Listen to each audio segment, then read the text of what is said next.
أشهد أن لا إله إلا الله وأشهد أن محمدا عبده ورسوله فأعوذ بالله من الشيطان الرجيم بسم الله الرحمن الرحيم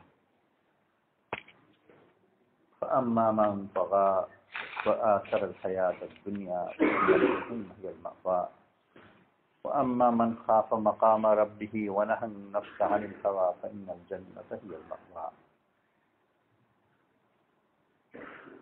وسئل رسول صلى الله عليه وسلم من أكيس الناس أحزم الناس وقال رسول صلى الله عليه وسلم أكثرهم ذكرا للموت وأكثرهم استعدادا للموت أولئك الأخيار هم الذين ذهبوا بشرف الدنيا كرامة الآخرة أو كما قال عليه الصلاة والسلام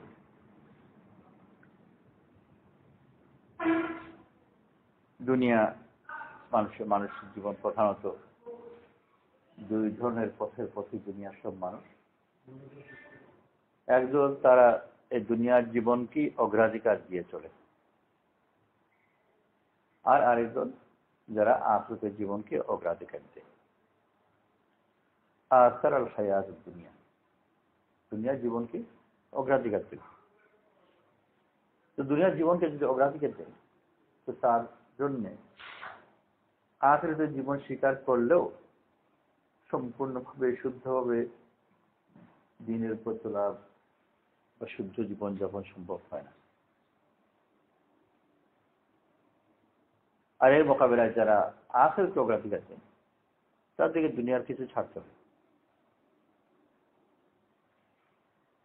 মানুষ যে দিন থেকে সরার কারণই হলো যে দুনিয়ার অনেকগুলো চাহিদা তার সামনে আসে, যেগুলো তাকে দিন থেকে সরায়।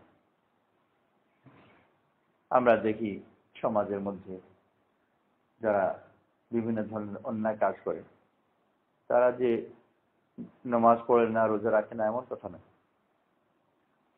আল্লাহকে ভয় করে না তাও না।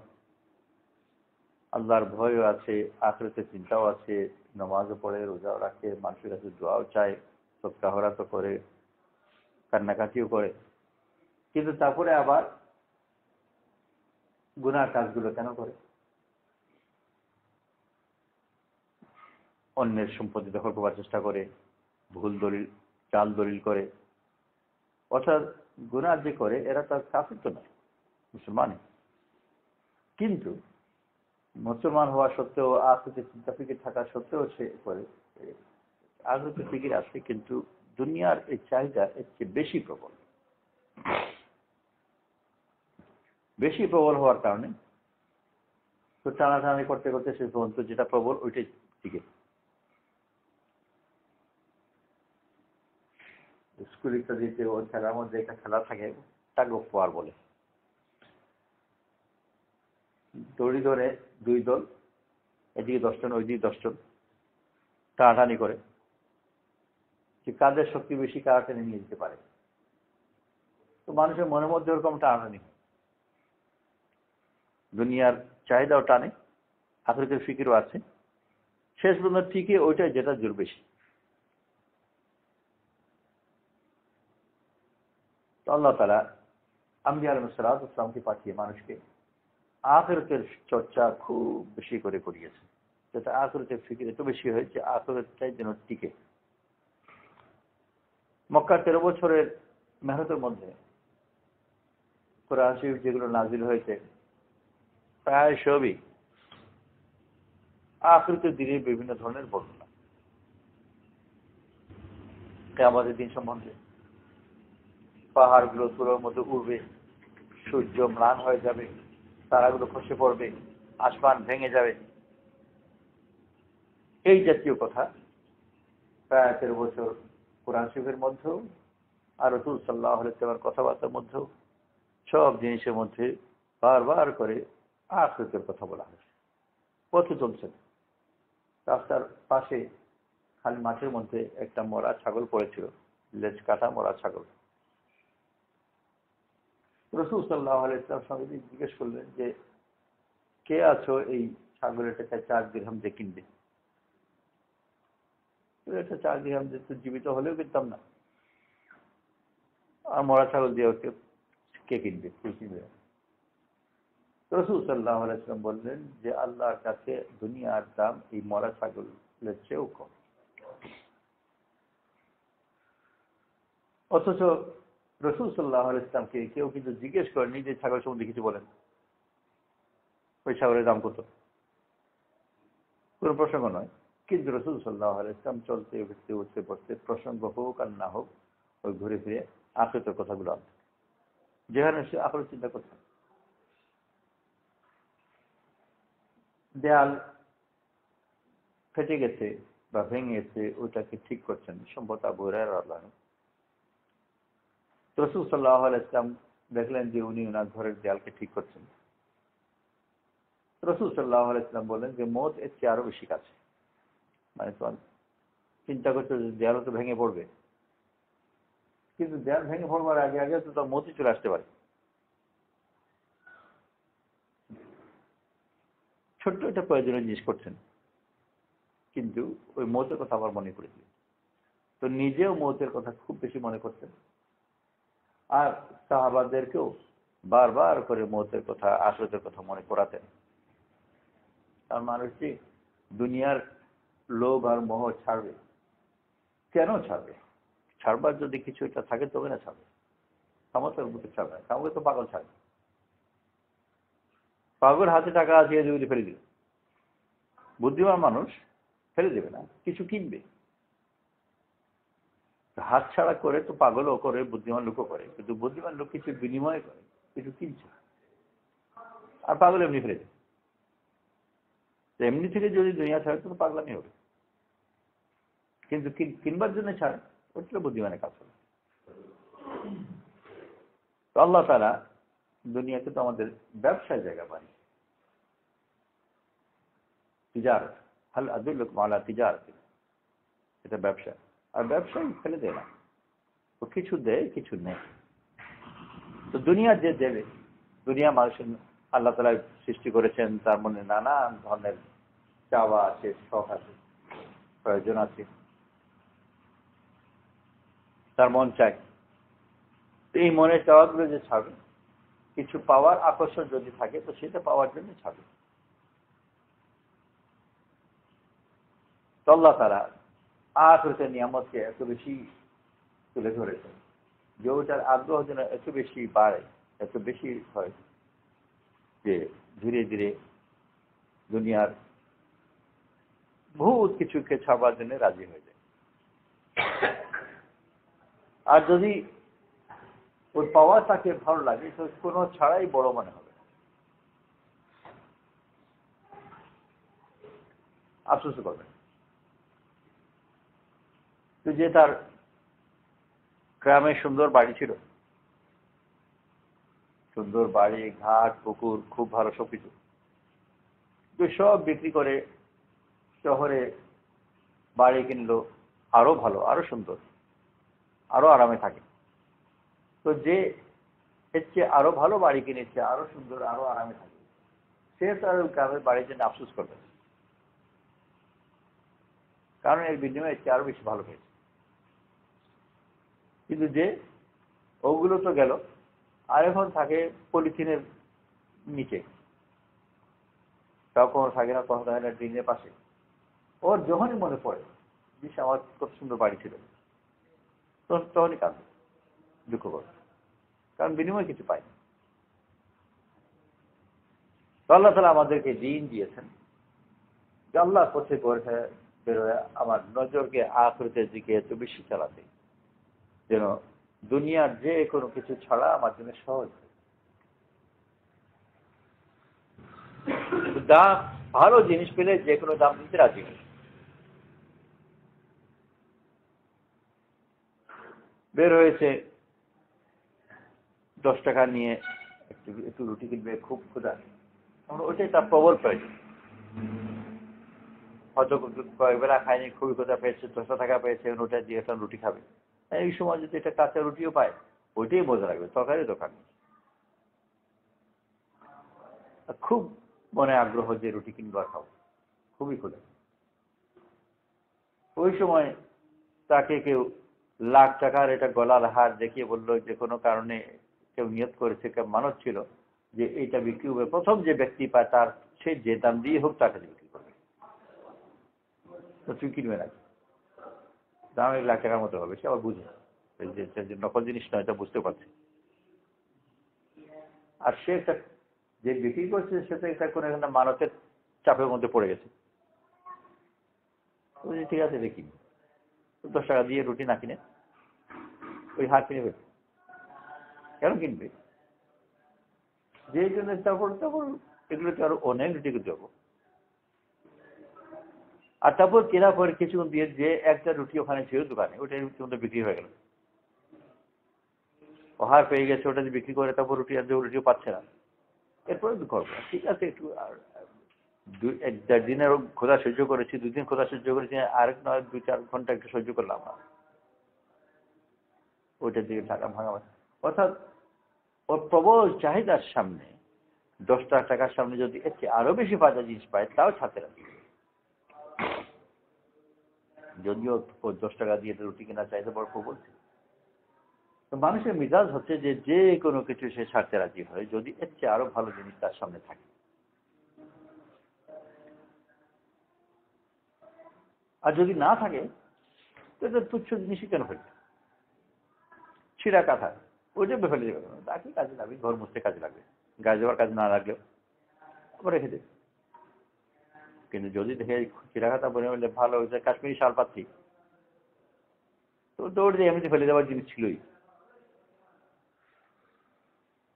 তো আজ দুনিয়াতে মানুষের মধ্যে দুনিয়ার চর্চা বেড়ে যাওয়ার কারণে এটা ছোট জিনিসও বড় হয়ে গেছে, এত বেশি আলোচনা হয় যে যে জিনিস মোটামুটি বেশি দামি ছিল না, কিন্তু আলোচনা হতে হতে ওটা খুব দামি হয়ে গেছে।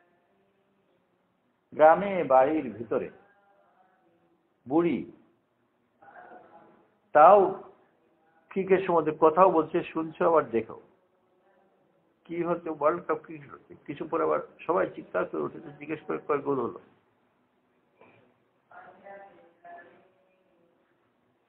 তো ওই বুড়ির গ্রামের ভিতরে ক্রিকেটের গোল খুলবার কি ক্ষতি দরকার ছিল? আশেপাশের চর্চা থাকে এটার মধ্যে। প্রথম তো ছোট নাচবুদ্ধি করেছে, তারপর আস্তে আস্তে বেড়েছে, বাড়তে বাড়তে কোথায় পৌঁছে গেছে। এরপর পুরী সাহেব যারা আছেন তবলিগের মুরব্বী আবুল কালাম সাহেব ভাঙার দিকে সমত উনি নাকি অনেক আগে আমেরিকা ইলেকশন 65-এর দিকে আমেরিকা ইলেকশন হচ্ছে, ইলেকশনের মধ্যে 2 জন প্রধান ক্যান্ডিডেট। তো ফরিদপুরের গ্রামের হাটের মধ্যে ওই 2 ক্যান্ডিডেটের পক্ষে খুব তর্ক হচ্ছে, এই পক্ষে কজন ওই পক্ষে কজন, আর উত্তেজনা বাড়তে বাড়তে পারে মাথা ফাটাফাটি করতো। এমন সময় পিসা ওখানে গিয়ে হাজির হয়েছে। তো উনি এত অবস্থা দেখে বললেন যে ও মিয়ারা, তোমরা যার জন্য তোমাদের মাথা ফাটাতে লেগেছো, ওর কাছে তোমার তো একটা কাঁচামরিচের দামও নাই।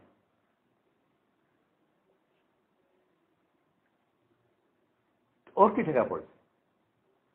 ইলেকশন হবে তা আবার আমেরিকা, আর এর মধ্যে ওর নিজের মাথা তৈরি হয়ে গেছে। আমেরিকা তো আমেরিকা বহুত দূরে কথা, ঢাকার ইলেকশন যে হয়, তো এ মন্ত্রী হয় না অমন্ত্রী হয়, তুমি 2 পয়সা পাবে নাকি? তোমার লাভটা কি? তোমার কোন লাভ নেই। এই মন্ত্রী হলে তোমার লাভ নেই, ও মন্ত্রী হলে তোমার লাভ নেই। কিন্তু একেবারে গ্রাম থেকে গ্রাম চিন্তা পেরেশান হয়ে পড়ছে। তো মানুষের মেজাজ হলো যে যে দিকে চর্চা হয় আলোচনা হয় ওই দিকে সে কান করে। তো প্রথম শুধু শুনবে কেউ, কয়েকজন লোক ভালো লাগলো। তো মসজিদের ভিতরে যারা বসে আছে তারও মনে হয় যে ব্যাপারটা কি, অর্থাৎ যারা প্রশ্ন করছে কি নিয়ে হাল্লা। এগুলো প্রথম যে সে তার কাজ বাদ দিয়ে জিকির করছিল বা তিলাওয়াত করছিল, ও তিলাওয়াত থামিয়ে জিকির থামিয়ে কাউকে বলে জিজ্ঞেস করবে যে ভাই তো হয়েছে কি, ওই কি ওটা যদি বাড়তে থাকে তো কিছু পরে গিয়ে যদি নিজে ওখানে মারামারি লাগে। তো কি নিয়ে হয়েছে বলছে তোমার তো বোঝা কি দরকার? মানুষের ভিতরে এরকম প্রথম কানে পড়ে, আর তারপর সে নিজে কান পাতেও। আর তারপর ধীরে পাতে বোঝার চেষ্টা করে। আর এর মোকাবেলায় যদি দিনের আখিরাতের ঈমানের চর্চা হয়, সে দুনিয়ার কাজের মধ্যে যে ব্যস্ত ছিল সে জিজ্ঞেস করবে কি হয়েছে। একদল লোক মসজিদের মধ্যে ভিতরে বসে আছে, কথাবার্তা বলছে না, চুপচাপ বসে আছে। এই যে কথা না বলা আর চুপ করে ওখানে থাকা, এটা ধ্যানের মধ্যে আছে। আশেপাশে বাজারের লোক খোঁজ করতে আসবে যে ব্যাপারটা কি, অথচ এরা বলছো না। বাইরে যে হইচই করলো, তো শব্দ কানে পড়লো, শব্দ কানে পড়ার কারণে ভিতরে যারা জিকির মধ্যে ছিল তারা জিজ্ঞেস করলো যে ব্যাপার কি, এত হইচই কেন। ভিতরে যারা জিকির ছিল ও তো চুপ করে জিকির করছে, কোনো শব্দ হলো না। কিন্তু সে যদি তার ধ্যানের মধ্যে মশগুল থাকে, ওই বাজার থেকে লোক আস্তে আস্তে করে আসবে, তার প্রথম প্রথম জানার দিয়ে উকি দেবে যে দেখি কে আছে। কিছুক্ষণ পরে শুধু উকি দেবে না, ও নিজের পিছনে এসে বসে যাবে। আর জিকির করা জানেও না, তাও বসবে। আর তারপর আস্তে আস্তে 1 দিন 2 দিন 5 দিন 10 দিন যাবে, তারপর সেও করতে আরম্ভ করবে। তো যে দিকে মানুষের মন যায়, শক্তি যায়, আলোচনা যায়, চর্চা যায়, ওই দিকে লোক চলে আসে। রাসূল সাল্লাল্লাহু আলাইহি ওয়াসাল্লাম আর এর আগের নবীরাও আখিরাতের কথা এত বেশি চিন্তা ফিকির আলোচনা করেছেন, আর শুধু মুখের দিকে দিল দিয়ে করেছেন, তো ওটা আসর পড়ছে। তো মানুষের দিলের বড় জবরদস্ত আসর পড়ে। মরা বাড়িতে মানুষ দেখতে যায়, কেউ মারা গেছে তো যায়। তো মরা বাড়িতে যখন যায়, অন্যান্য যে মারা গেছে, ওই মেহমান যারা এসেছে তারা সামাজিক কারণে এসেছে, সে তাকে তার চেহারা চিনেও না, কিছু না। কিন্তু অনেক ক্ষেত্রে এরাও 2-4 ফোঁটা চোখের পানি পেল। কার জন্য করলো ও জানে। কোলের বাচ্চারা কাঁদতে আরম্ভ করে, কারণ অন্যদের দিলের মধ্যে যেটা বোঝা আছে ওটার আসর এদের উপর পড়ে। আমরা যদি আমাদের চিন্তা ফিকিরকে আখিরাতের দিকে ঘোরাতে পারি, যত বেশি আমি নিজে আখিরাতের কথা বলবো, আমার নিজের মন যাবে, আমার মন যাবে, অন্যদের মন আসবে। আর বর্তমান দুনিয়াতে শুধু চর্চার উপরই চলে। এটা সাধারণ পরিবার, ও নিজের প্রয়োজনে যত টাকা খরচ করে তার চেয়ে বেশি খরচ করে ফ্যাশনের কারণে। আমাদের দেশের এটা মাঝামাঝি ধরনের পরিবার, ও বলবে আমরা একটু মধ্যবিত্ত পরিবার, আমাদের আবার ফ্যাশন কি, পেট ভরেই পারি না। তবে কথা তো এরকম যে আমাদের ফ্যাশন কি, কিন্তু ফ্যাশনের পেছনে প্রচুর পয়সা খরচ করে। ও যে ঘর বানিয়েছে শুধু থাকার জন্য বানায়, তার মধ্যে একটু সুন্দর জন্য, হয়তো বৈঠকখানা যেন, এই ওই ওই গরিবের মধ্যে কিছুটা করছে। বসার জন্য আবার বাইরে ইট আছে, ইট রেখে দিতে পারতো, তা করেনি, পিড়ি বানিয়ে। আর ওইটাতে সন্তুষ্ট হবে না, কিছু পরে যে একটা চেয়ার হলে ভালো। এটা খাটও কোনো রকম করে জোগাড় করার চেষ্টা করছে। জামা কাপড় শুধু পরে নেই, এটার ডিজাইন আছে, সে ডিজাইন যেটাই হোক, যত পুরোনো ধরনের ডিজাইন হোক, কিন্তু ডিজাইন একটা আছে তেমন। আর শুধু সুতা দিবে পারতে পারতো, তা না করে বোতাম টোতাম লাগিয়েছে। এই সবগুলোর পেছনে ফ্যাশন আসছে, আর ফ্যাশন মানে হলো চর্চা, লোকের দেখা দিক করে। এটার মধ্যে যাওয়ার সময় একটু তার জামা কাপড় একটু ঠিকঠাক করবে যে চলতি ধরনের আছে কিনা। তো বাচ্চাদেরও আসর পড়ে আর বুড়োদের আসর পড়ে। তো দিন আমাদের কাছে দাবি করে যে আখিরাতের চর্চা এত বেশি করবে, চলতে ফিরতে উঠতে বসতে আসতে কথা যেন দুনিয়ার সব কিছু তার কাছে তুচ্ছ হয়ে যায়, খেয়ালই থাকে না। আজ ওইটা ব্যস্ততার মধ্যে পড়ে, তো হই হলো ব্যস্ততার মধ্যে যে খুব যে নামাজি লোক, সেও বিয়ের দিন, বিয়ে তার নিজেরও নয়, বিয়ে আরেকজনের বিয়েতে সে এত বেশি হলো, সে নামাজের বক্ত পার হয়ে চলে গেলে খেয়ালই নেই। অথচ সে বেনামাজি লোক নয়, সাধারণত নামাজ পড়ে। তো পরে বিয়েতে হইচের কারণে সে তার চিন্তা দিমাগ এত ওইটার মধ্যে ব্যস্ত হয়ে গেল, যে নামাজের ওয়াক্ত চলে যাওয়ার পরে খেলে যে আল্লাহ কিছু নামাজ পড়ি, তাহলে একবার আগে খায়। সকালবেলা পেট ভরে নাস্তা করেছে, একটার সময় কেমন করে ক্ষুধা লাগবে? ক্ষুধা লাগবার সময়ই হয়নি। কিন্তু যেমনি তার খাওয়ার সময় হয়, তো সময় হওয়ার কারণে ঘড়ির কারণে সে বলে যে আমার ক্ষুধা লেগে, ও নিজের পেটে বুঝে সময় হয়ে গেছে, তখন সে অস্থিরতা আরম্ভ করে যে আল্লাহ এখন খাওয়া হলো, 2:30 বেজে গেছে। 2:30 বেজে কি হয়েছে? কোথায় বেজে না, কোথায় পানি 2:30 বেজে, তখন খেতে হবে। অর্থাৎ একটা তার ধারণা এখন খাওয়া দরকার। আর ধারণার পদা হচ্ছে একটু চর্চার কারণে। ওই যদি অভ্যাস করতো যে দিনে এক বেলা খায়, তো দুপুর টুপুর পার হয়ে খেয়ালই হতো না। তো আল্লাহ তাআলা আমাদেরকে দিন দিয়েছে। দিন আমার চায় যে আমি আমলওয়ালা হব, আর আমলওয়ালা হওয়া মানেই হল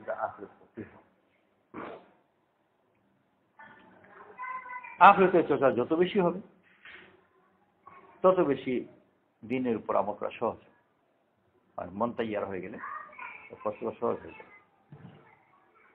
এক জায়গায় এবার জমাতে গেছি, মসজিদ ছিল পুরোনো আমলের মসজিদ, বড় দেয়াল, ভারী দেয়াল, গরমের সময় ছিল, কিন্তু ওই মসজিদের ভিতর ঠান্ডা, কাছে সমুদ্র গাছও ছিল, আর যে কারণে মসজিদের ভিতর বেশ বেশ ঠান্ডা, আর মৌসুম খুব গরম।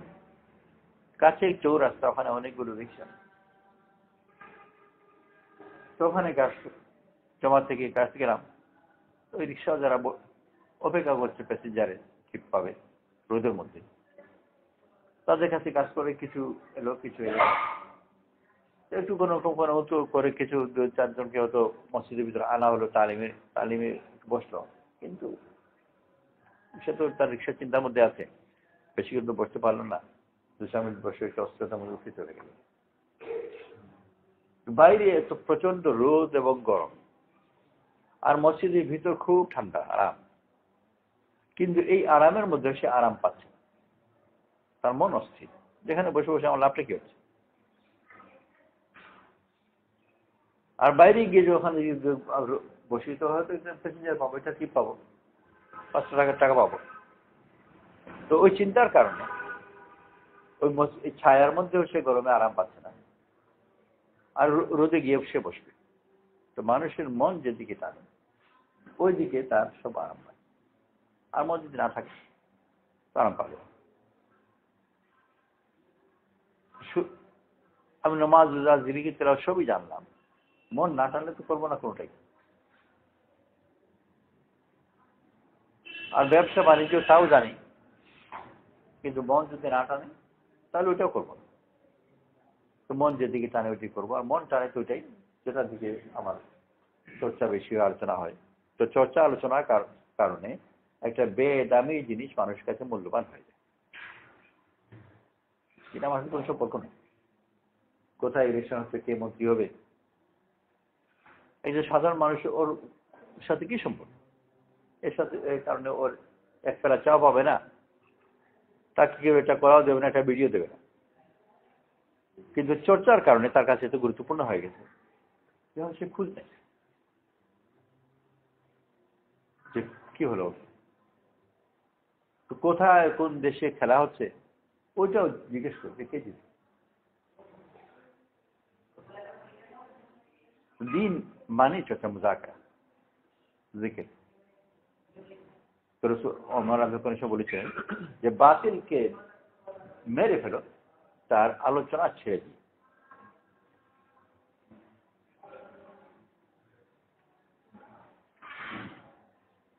কথা বুঝে বলছেন, আমি বাতিলা বিস্তারকে জিকির, যদি আলোচনা না হয় কিন্তু বাতিল এমনি আস্তে আস্তে করে মিটতে।